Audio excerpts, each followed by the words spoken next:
ಹೈದರಾಬಾದ್ನಿಂದ ಬೆಂಗಳೂರಿಗೆ ಬರ್ತಾ ಇದ್ದ ಟ್ರಾನ್ಸ್ ಇಂಡಿಯಾ ಸಂಸ್ಥೆಯ ಸ್ಲೀಪರ್ ಕೋಚ್ ಬಸ್ ಅತಿ ವೇಗದಿಂದ ಬಂದ ಪರಿಣಾಮ ಚಾಲಕನ ನಿಯಂತ್ರಣ ತಪ್ಪಿ ಟೋಲ್ ಪ್ಲಾಜಾ ಬೂತ್ಗೆ ಡಿಕ್ಕಿ ಹೊಡೆದ ಘಟನೆ ಬೆಂಗಳೂರು ಹೈದರಾಬಾದ್ ರಾಷ್ಟ್ರೀಯ ಹೆದ್ದಾರಿ 44ರ ದೇವನಹಳ್ಳಿ ಹೊರವಲಯದ ಟೋಲ್ ಪ್ಲಾಜಾ ಬಳಿ ಇಂದು ಮುಂಜಾನೆ ನಡೆದಿದೆ.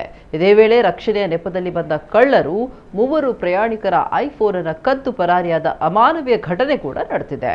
ಟೋಲ್ ಬೂತ್ಗೆ ಡಿಕ್ಕಿ ಹೊಡೆದ ಬಳಿಕ ಬಸ್ ಸುಮಾರು 100 ಮೀಟರ್ ದೂರ ಮುಂದಕ್ಕೆ ಚಲಿಸಿ ನಂತರ ಚಾಲಕನ ನಿಯಂತ್ರಣ ತಪ್ಪಿ ಮತ್ತೆ ಹಿಂದಕ್ಕೆ ಚಲಿಸಿದೆ. ಘಟನೆ ಸಂದರ್ಭ ಟೋಲ್ ಪ್ಲಾಜಾ ಬಂದ್ ಹಾಕಿದ್ರಿಂದ ದೊಡ್ಡ ಅನಾಹುತ ತಪ್ಪಿದೆ. ಅಪಘಾತದಲ್ಲಿ ಬಸ್ ಒಳಗೆ ಸಿಲುಕಿಕೊಂಡಿದ್ದ ಚಾಲಕ ಮತ್ತು ಸಹ ಚಾಲಕನಿಗೆ ಗಂಭೀರ ಗಾಯಗಳಾಗಿದ್ದು, ತಕ್ಷಣ ಸ್ಥಳಕ್ಕೆ ಧಾವಿಸಿದ ಅಗ್ನಿಶಾಮಕ ದಳದ ಸಿಬ್ಬಂದಿ ಇಬ್ಬರನ್ನು ಕೂಡ ಹೊರತೆಗೆದು ಆಸ್ಪತ್ರೆಗೆ ಸಾಗಿಸಿದ್ದಾರೆ. ಅಪಘಾತ ಸಂಭವಿಸ್ತಾ ಇದ್ದಂತೆಯೇ ಪ್ರಯಾಣಿಕರು ಎಕ್ಸಿಟ್ ಡೋರ್ ಮೂಲಕ ಹೊರಬಂದಿದ್ದರಿಂದ ಕೆಲವರಿಗೆ ಸಣ್ಣ ಪುಟ್ಟ ಗಾಯಗಳಾಗಿವೆ. ಅಪಘಾತದ ಬಳಿಕ ಕ್ರೇನ್ ಮೂಲಕ ಬಸ್ ಅನ್ನು ರಸ್ತೆಯ ಬದಿಗೆ ಎಳೆಯುವ ಕಾರ್ಯ ನಡೆಯಿತು. ಘಟನಾ ಸ್ಥಳಕ್ಕೆ ಭೇಟಿ ನೀಡಿದ ದೇವನಹಳ್ಳಿ ಪೊಲೀಸರು ಪರಿಶೀಲನೆ ನಡೆಸಿ ಪ್ರಕರಣ ದಾಖಲಿಸಿಕೊಂಡಿದ್ದಾರೆ.